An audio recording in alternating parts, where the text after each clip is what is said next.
अस्सलामुअलैकुम। तो आज हम बात करेंगे पेंक्रियास के स्ट्रक्चर की और उसका फंक्शन एज एक्सोक्राइन ग्लैंड।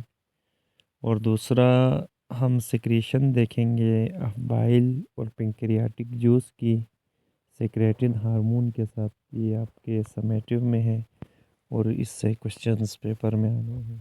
तो चलें अब हम स्टार्ट करते हैं अपना जो टॉपिक है पेंक्रियास के बारे में। ठीक है, तो पेंक्रियास के बारे में अगर हम जानना चाहें तो याद रखिएगा कि पेंक्रियास एक कम्प्लेक्स आर्गन है। ये एंडोक्राइन एक्सोक्राइन टिश्यू है और ये बहुत सारे फंक्शन करता है।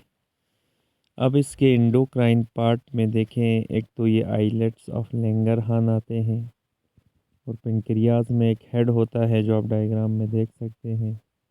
और वहाँ पे जो कर्वेचर है, जो कर्व फॉर्म है, यहाँ ड्यूडिनम पाया जाता है और बॉडी और टेल होता है जो आगे से स्प्लीन तक फैले हुए हैं। ये तो था स्ट्रक्चर। अब थोड़ा ब्रीफली देखते हैं। हेड जो आप देख सकते हैं सबसे वाइडेस्ट पार्ट है, सी शेप होता है और ये ड्यूडिनम के का कर्व है जहाँ अंदर पाया जाता है ये। और ड्यूडिनम फर्स्ट पार्ट है स्मॉल इंटेस्टाइन का। फिर नेक है, हेड के साथ जो कनेक्ट है, जो कनेक्ट होता है हेड को और हेड को बॉडी के साथ कनेक्ट करता है, ये नेक है।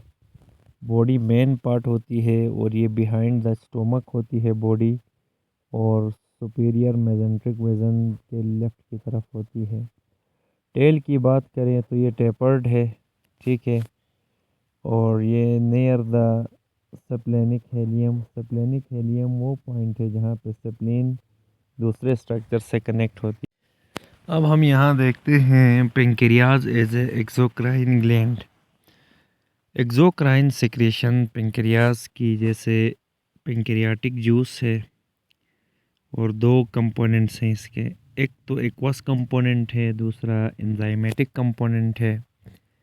बाइकार्बोनेट्स का काम होता है कि वो एसिडिक काइम को न्यूट्रलाइज करते हैं जो स्मॉल इंटेस्टाइन में स्टोमक के थ्रू आ रहे हैं। Enzymatic component pancreatic juice digest करता है तमाम फूड्स को। और जो प्रोटोलाइटिक एंजाइम है सबसे बड़ा वो ट्रिप्सिन है, काइमोट्रिप्सिन और कार्बोऑक्सीपेप्टाइडेस।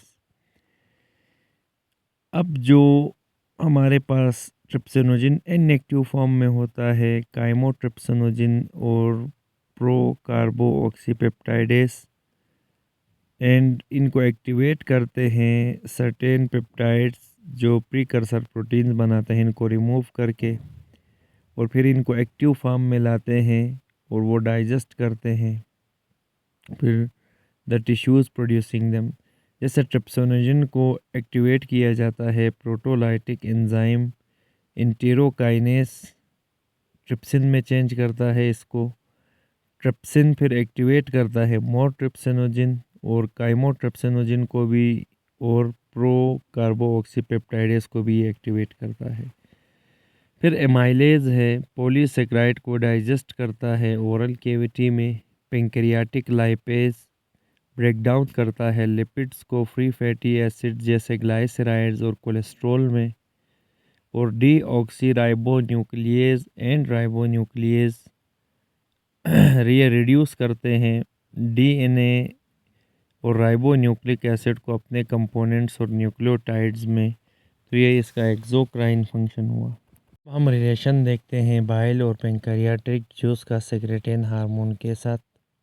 तो सेक्रेशन ऑफ बाइल और पेंक्रियाटिक जूस ये रिलेट हैं हार्मोन सेक्रेटिन के साथ। तो बाइल को रिलेट करते हैं सेक्रेटिन हार्मोन। तो फैटी एसिड जो कि ड्यूडेनम के ल्यूमेन में ये स्टिमुलेट करते हैं एंडोक्राइन सेल्स को, जिसकी वजह से कोलीसाइटोकाइनिन रिलीज़ होता है हार्मोन, और फिर ये स्टिमुलेट करता है स्मूथ मसल की कंट्रक्शन होती है और गाल ब्लैडर की, जिसकी वजह से ये बाइल्स रिलीज़ होते हैं ड्यूडेनम में। पहला काम। फिर एसिडिक काइम जो कि ल्यूमन में होता है ड्यूडेनम के, ये एंडोक्राइन सेल्स को स्टिमुलेट करेगा, फिर सेक्रेटिन रिलीज़ होता है। ये सेक्रेटिन फिर ड्यूरेनम से कैरी होता है ब्लड में, फिर ब्लड से लिवर में, फिर लिवर से ये बाइकार्बोनेट्स की फॉर्म में रिलीज़ होता है बाइल में। फिर हम देखते हैं secretion of pancreatic juice related to secretin hormone. तो पेंक्रियाटिक जूस को रेगुलेट करता है हार्मोन सेक्रेटिन और कोलियोसाइटोकाइनिन, जो कि प्रोड्यूस होते हैं ड्यूरेनम के वॉल्स में, और जो ही डिटेक्शन करते हैं एसिडिक फूड, प्रोटीन, फैट या विटामिन को। तो पेंक्रियाटिक सिक्रीशन जिसमें बाइकार्बोनेट कंपोनेंट्स हैं डक्ट सेल से, और एंजाइमेटिक कंपोनेंट जो कि एसिनार सेल्स में होते हैं, तो ये सिक्रीशंस पर मुश्तमिल हैं। और एक अल्कलाइन सिक्रीशन पेंक्रियाज की जो